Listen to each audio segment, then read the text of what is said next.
Hello everyone, welcome to સ્નેહાલપીપરિયા channel.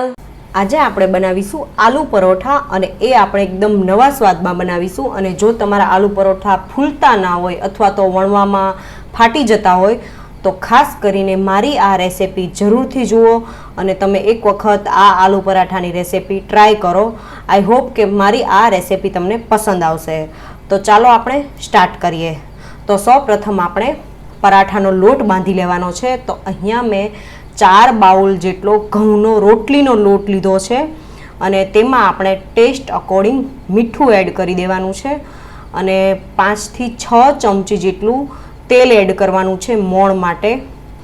તો અહીંયા હું 5 થી 6 ચમચી જેટલું તેલ એડ કરું છું અને હાથની મદદથી સરસ રીતે મિક્સ કરી લેવાનું છે અને પછી જરૂર અનુસાર આપણે પાણી એડ કરતા જઈને પરાઠાનો લોટ બાંધી લેવાનો છે। આપણે આલુ પરોઠા બનાવીએ ત્યારે સૌપ્રથમ લોટ બાંધી લેવાનો, કારણ કે લોટ સરસ રીતે સેટ થઈ જાય અને પછી આપણે બટાકાનો મસાલો રેડી કરી લેવાનો છે। તો જરૂર અનુસાર પાણી એડ કરતા જઈને પરાઠાનો લોટ બાંધી લેવાનો છે અને બહુ કઠણ પણ નહીં અને બહુ ઢીલો પણ નહીં, એવો આપણે માપસરનો લોટ બાંધી લઈએ। તો આ લોટમાં આપણે ખાલી તેલ અને મીઠું જ એડ કરવાનું છે। તો તમે જોઈ શકો છો કે હવે આપણો લોટ બંધાઈ ગયો છે અને આ લોટમાં આપણે 1 ચમચી જેટલું તેલ એડ કરીને સરસ રીતે આ લોટને મસળી લેવાનો છે।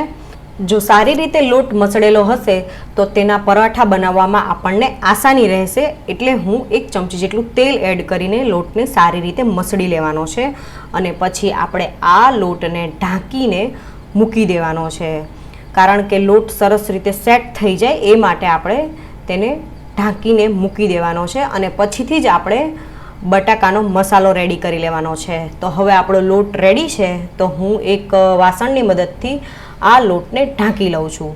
તો હવે આપણે જે આલુ પરાઠાનો સ્ટફિંગ માટે જે બટાકાનો મસાલો બનાવવાના છે તેના ઇન્ગ્રીડિયન્ટ્સ આપણે જોઈ લઈએ। તો અહીંયા મેં 500 ગ્રામ જેટલા બાફેલા બટાકા લીધા છે, જેની છાલ મેં કાઢી લીધી છે અને અહીંયા મેં એક મોટી સાઈઝનો કાંદો લીધો છે, જેને મેં આવી રીતે ચોપ કરી લીધો છે અને લીલા ધાણા લીધા છે, જેને સમારી લીધા છે અને અહીંયા મેં આદુ, લસણ અને મરચાંની પેસ્ટ લીધી છે। લસણની પેસ્ટ 1 ચમચી જેટલી લીધી છે અને આદુ મરચાંની 2 ચમચી જેટલી પેસ્ટ લીધી છે। લસણને તમે સ્કીપ પણ કરી શકો છો, પરંતુ બહુ સારો ટેસ્ટ આવે છે એટલે મેં એડ કર્યું છે। અને અહીંયા મેં અડધી ચમચી જેટલો ચાટ મસાલો લીધો છે, અડધી ચમચી જેટલો ગરમ મસાલો લીધો છે અને અડધી ચમચી જેટલો આમચૂર પાવડર લીધો છે। આમચૂર પાવડરની જગ્યાએ તમે લીંબુ પણ એડ કરી શકો છો, પરંતુ ચાટ મસાલો અને આમચૂર પાવડરનો ટેસ્ટ વધારે સારો આવે છે અને ટેસ્ટ અકોર્ડિંગ આપણને મીઠું જોઈશે। તો સૌપ્રથમ તો આ જે બાફેલા બટાકા છે તેને હું ખમણી લઉં છું, જેથી સરસ રીતે બટાકું એકરસ થઈ જાય। જો આખા ભાગું બટાકું રહી જશે તો આપણને પરાઠા વણવામાં પ્રોબ્લેમ આવશે, એટલે હું બટાકાને ખમણી લઉં છું। તો આવી જ રીતે આપણે બધા બટાકાને ખમણી લેવાના છે। તો તમે જોઈ શકો છો કે બધા બટાકા ખમણી લીધા છે। તો હવે આપણે આ બટાકાનો વઘાર કરવાનો છે। તો મેં એક પેનમાં 2 થી 3 ચમચી જેટલું તેલ ગરમ કરવા માટે મૂક્યું છે અને તેલ ગરમ થઈ જાય પછી આપણે તેમાં ચપટી જેટલી હિંગ એડ કરવાની છે અને અહીંયા હું વ્હાઈટ જ મસાલો બનાવું છું, એટલે હું હળદર એડ નથી કરતું, પરંતુ તમારે જો પીળો મસાલો બનાવવો હોય તો તમે હળદર એડ કરી શકો છો। અને હવે આપણે તેમાં આદુ, લસણ અને મરચાંની પેસ્ટ એડ કરી દેવાની છે અને એક ચમચીની મદદથી સરસ રીતે મિક્સ કરી લેવાનું છે અને પછી આપણે તેમાં જે કાંદો સમારીને લીધો છે તે એડ કરી દેવાનો છે અને તેને પણ આપણે સાંતળી લેવાનો છે। તો અહીંયા આપણે ગેસની ફ્લેમ લો ટુ મીડિયમ જ રાખવાની છે। કાંદાને આપણે 1 મિનિટ સુધી સાંતળવાના છે અને પછી આપણે તેમાં જે બાફેલા બટાકા છે તે એડ કરવાના છે। તો તમે જોઈ શકો છો કે હવે કાંદાનો કલર ચેન્જ થઈ ગયો છે। તો જે આપણે બાફેલું બટાકું લીધું છે તે આપણે એડ કરી દેવાનું છે। તો હું બધા બટાકા એડ કરી દઉં છું અને હવે આપણે બાકીના જે બીજા મસાલા છે તે એડ કરી દઈએ। તો ટેસ્ટ અકોર્ડિંગ મીઠું એડ કરવાનું છે। અહીંયા 1 ચમચી જેટલી ખાંડ એડ કરું છું અને પછી આપણે તેમાં ચાટ મસાલો છે તે એડ કરી દેવાનો છે, આમચૂર પાવડર એડ કરી દેવાનું છે અને અડધી ચમચી જેટલો ગરમ મસાલો પણ એડ કરી દેવાનો છે અને ચમચીની મદદથી મિક્સ કરી દઈએ। અને હવે આપણે તેમાં 1 ચમચી જેટલો લાલ મરચું પાવડર એડ કરવાનું છે અને 1 ચમચી જેટલું આપણે તેમાં ધાણા જીરું પાવડર એડ કરી દેવાનું છે અને સાથે હું ઝીણા સમારેલા ધાણા પણ એડ કરી દઉં છું અને ફરીથી આપણે મિક્સ કરી દેવાનું છે અને અહીંયા આપણે ગેસની ફ્લેમ સ્લો રાખવાની છે અને સરસ રીતે મિક્સ કરી લેવાનું છે જેથી સરસ રીતે મસાલો એક રસ થઈ જાય. તો તમે જોઈ શકો છો કે આપણા બટાકાનો મસાલો હવે રેડી છે. તો હું ગેસની ફ્લેમ બંધ કરી દઉં છું અને તેને એક અલગ બાઉલમાં કાઢી લઉં છું. તો હવે આપણો લોટ પણ સેટ થઈ ગયો હશે. આ લોટને મસળીને તેમાંથી આપણે રોટલીની સાઈઝના લુવા બનાવી લેવાના છે અને અહીંયા મેં પાટલી અને વેલણ લઈ લીધું છે અને અહીંયા આપણે રોટલી વણી લેવાની છે. તો તમારે જે સાઈઝના પરાઠા બનાવવા હોય એ સાઈઝની રોટલી વણી લેવાની. આપણે 2 રોટલીની વચ્ચે બટાકાનો મસાલો સ્ટફ કરીને પરાઠા બનાવવાના છીએ જેથી આસાની રહે અને સરસ ફૂલેલા પરાઠા બનશે અને ફાટશે પણ નહીં. તો આવી 2 રોટલી આપણે રેડી કરી લેવાની છે. તમે તેની થિકનેસ જોઈ શકો છો. તો આ રોટલીને હું વણીને એક પ્લેટમાં મૂકી દઉં છું અને તેવી જ રીતે હું બીજી રોટલીને પણ વણી લઉં છું.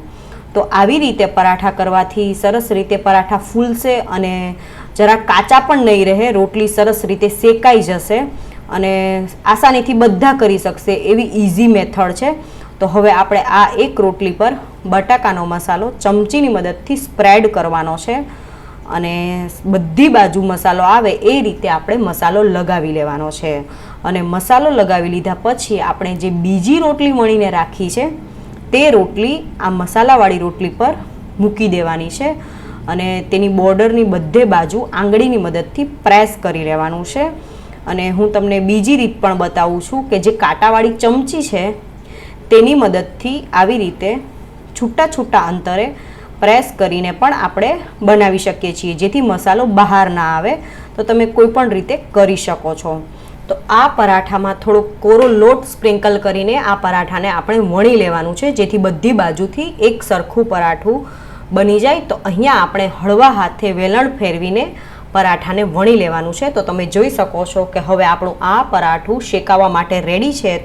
તો અહીંયા મેં તવીને પણ ગરમ કરી લીધી છે. તો હવે તવી સરસ રીતે ગરમ થઈ ગઈ છે. તો આપણે તેના પર જે પરાઠું બનાવીને રાખ્યું છે તે મૂકી દેવાનું છે અને અહીંયા આપણે ગેસની ફ્લેમ લો ટુ મીડિયમ રાખવાની છે અને એક સાઈડ પરાઠું શેકાઈ જાય પછી આપણે તેને પલટી દેવાનું છે અને જે શેકાઈ ગયેલી બાજુ છે તેની પર આપણે થોડું તેલ લગાવી લેવાનું છે. અહીંયા તમે તેલની જગ્યાએ ઘી પણ લઈ શકો છો પરંતુ હું તેલ લઉં છું.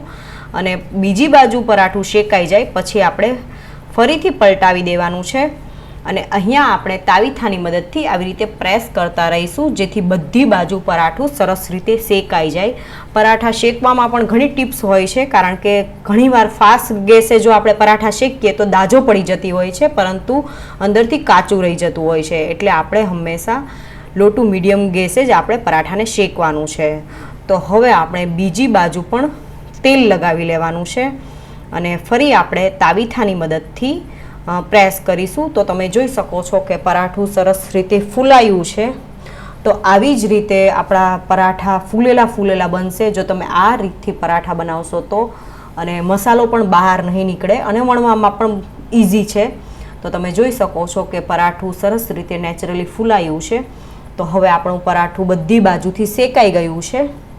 તો હવે આપણે એક સર્વિંગ પ્લેટમાં તેને કાઢી લેવાનું છે અને બધા પરાઠાને આપણે આવી જ રીતે રેડી કરી લેવાના છે.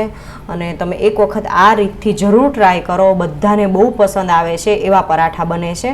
તો તેને હું એક પ્લેટમાં કાઢી લઉં છું અને કટરની મદદથી તેને હું કટ કરી લઉં છું. તો આ આલુ પરોઠાને તમે ગ્રીન ચટણી, દહીં અથવા તો કેચઅપ સાથે સર્વ કરી શકો છો. તો હવે આપણે આ પરાઠું કટ કરી લીધું છે અને તમને હું અંદર ગરમા ગરમ બટાકાનો મસાલો બતાવું છું. તો બહુ ટેસ્ટી અને યમી એવા આલુ પરોઠા રેડી છે.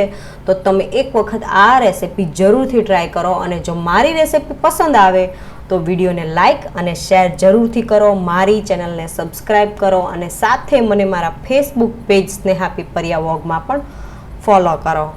Thank you.